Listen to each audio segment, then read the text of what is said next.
আসসালামু আলাইকুম। Realme mobile কিভাবে রিসেট করবেন? যে কোনো ব্র্যান্ডের রিয়েলমি মোবাইলকে আপনি কিন্তু মাত্র 2 থেকে 3 মিনিটের মধ্যে রিসেট করতে পারবেন। কিভাবে করবেন আমি আপনাদেরকে দেখাই দিতেছি। এর জন্য অবশ্যই আপনাকে ভিডিওটি শেষ পর্যন্ত দেখতে হবে, কারণ আমার নিজের মোবাইলটি হলো রিয়েলমি ফোন। তো আমি আপনাদেরকে খুব সুন্দরভাবে দেখাই দেবো যে কীভাবে আপনি রিয়েলমি ফোনকে রিসেট করবেন। তো রিসেট করার জন্য প্রথমে আপনি আপনার ফোনে যে সেটিংস আছে এখানে চলে আসবেন।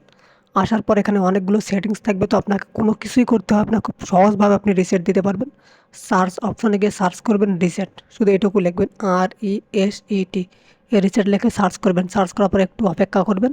যারা ভিডিওটি দেখতেছেন ভিডিওটি শেষ পর্যন্ত দেখবেন, শেষে খুব গুরুত্বপূর্ণ কিছু কথা বলবো, এই জন্য আপনাকে অবশ্যই ভিডিওটি শেষ পর্যন্ত দেখতে হবে।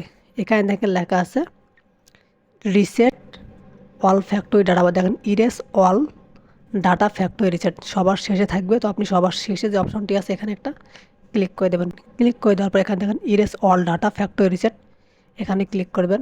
ক্লিক করার পর দেখেন এখানে আপনার হোয়াটসঅ্যাপ, মেল সব কিছু দেখাবে।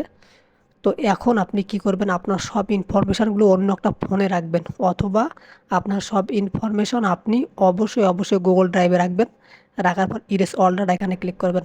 ক্লিক করার পর আপনার স্ক্রিনের ফিঙ্গারপ্রিন্ট অথবা স্ক্রিন লক অথবা প্যাটার্ন লকটি দিবেন। দেওয়ার পর দেখেন লেখা আছে ইরেজ অল ডাটা সবার শেষে।